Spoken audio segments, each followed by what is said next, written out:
We want all kids to belong, 100% of kids to participate in whatever they want to participate in, and it to be fair and safe for everybody involved. Right now on Up with KREM, a resolution changing how transgender athletes participate in high school sports. A breakdown of the potential changes. The autumn nights will be cold and frosty this week. I'm also tracking where and when the next rain chance will appear for the inland Northwest. Less than 2 weeks until Election Day, the candidates for Washington's 5th Congressional District are spilling the tea. This morning, we hear from Republican Michael Baumgartner.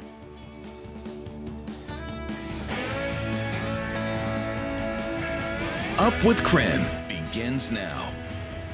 Good morning, everyone. 6 o'clock here on your Wednesday. Welcome to Up with KREM. I'm Tim Pham. And I'm Channing Curtis. Let's get you prepared for the day ahead by taking a look at the forecast, because meteorologist Thomas Patrick was talking about all the cold weather earlier, but now we got to focus on the fog. Yeah, and today will be a weather impact alert day, or should I say an alert morning, because the fog is going to last for just a few hours this morning, but it has thickened up very quickly within the last 60 minutes. We went from our traffic cameras looking pretty okay, maybe a few trouble spots, to being a lot more widespread as of 6 a.m. So if you're just about to get underway for your morning commute, realize that the road visibility is low this morning. The latest reports are a quarter of a mile out at Spokane International Airport and Coeur d'Alene, and basically everywhere in between. So right through that I-90 metro corridor is where that fog is thickest as of this morning. So again, headlights on, and make sure to drive carefully out there. And it's not just the patchy fog, it's also frosty with our current temperature at 32 degrees in Spokane. So do be extra careful for freezing fog conditions, frost on bridges and your cars,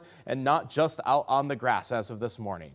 And as you wake up and head out the door this morning, we're helping you prepare for your morning commute. Look at that fog. This is I-90 and Harvard Road. This is what Thomas was telling us about. This is more towards Spokane Valley. It seems like that's where a lot of this dense fog is right now.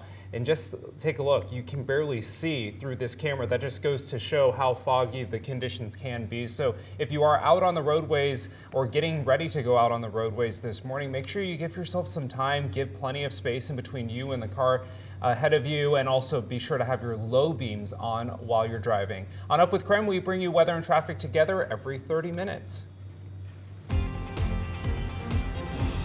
Well, a heads up for all the drivers out there this morning as you're heading out today. Construction crews will be out working on Mission Avenue for the next 2 days. KREM 2's Brandon T. Jones joins us now live from the newsroom this morning with what drivers need to know, because Brandon, this is a heavily traveled area, especially during peak hours. Good morning. Yeah, good morning, Tim Channing. Well, today and tomorrow, city crews will resurface the Mission Street Bridge. And with that in mind, go ahead and prepare for some slowdowns and traffic impacts. Today, Mission Ave will only be one lane westbound between Perry and Napa Streets.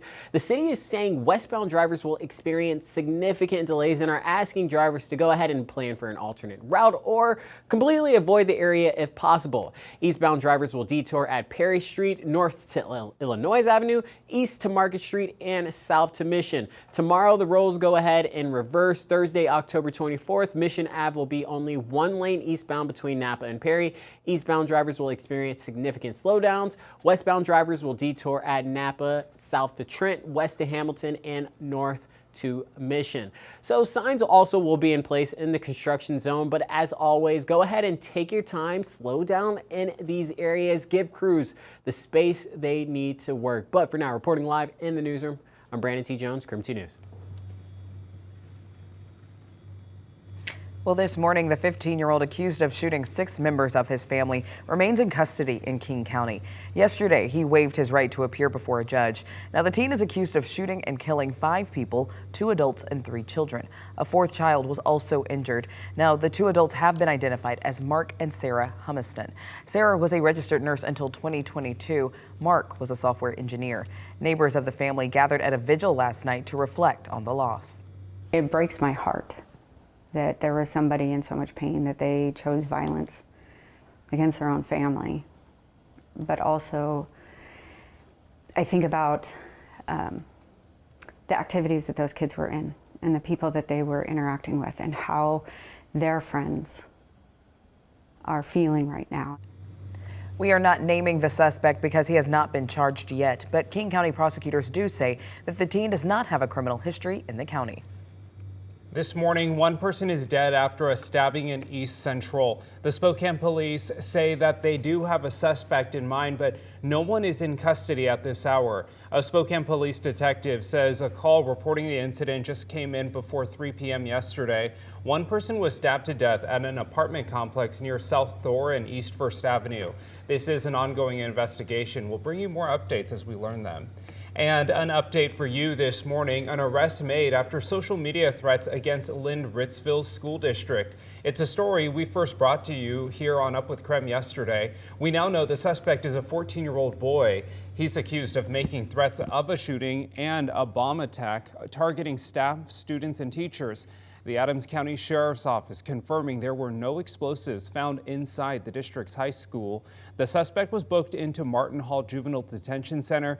Deputies believe the teen acted alone, and there is no evidence suggesting anyone else is involved.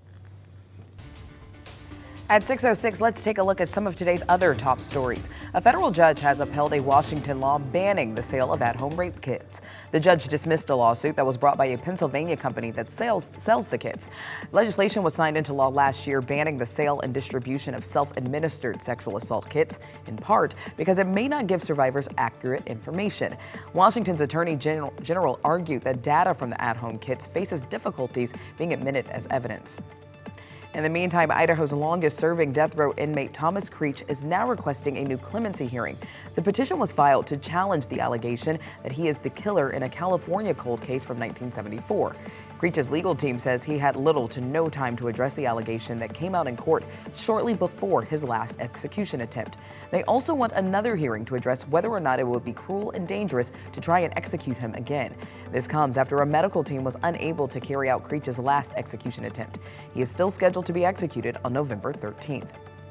Well, tens of thousands of dollars in merchandise was stolen from the Plains Golf Course in Cheney. Police say it happened sometime between Friday night and Saturday morning while the golf course was closed. The golf course estimates about $30,000 worth of new clubs and putters were stolen. That's a look at some of this morning's top stories.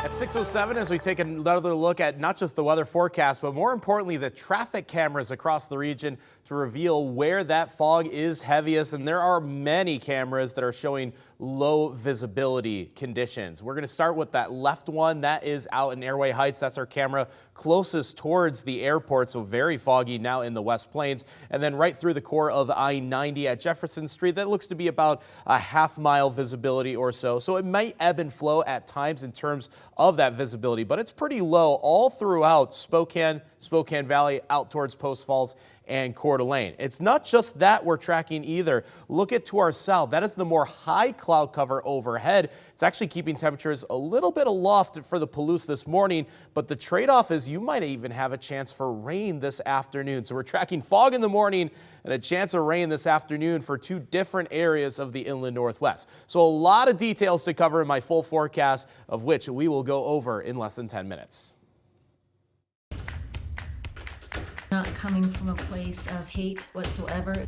A new proposal in the Meade School District that could change school sports for transgender athletes. In the next 3 minutes, we break down that proposal. Not just for our kids, but for everyone's children. We're just very concerned about the future of our country. This morning, one of the candidates for Eastern Washington's congressional district spills the tea with Amanda Rowley. At 6:21, what Michael Baumgartner has to say ahead of this year's election.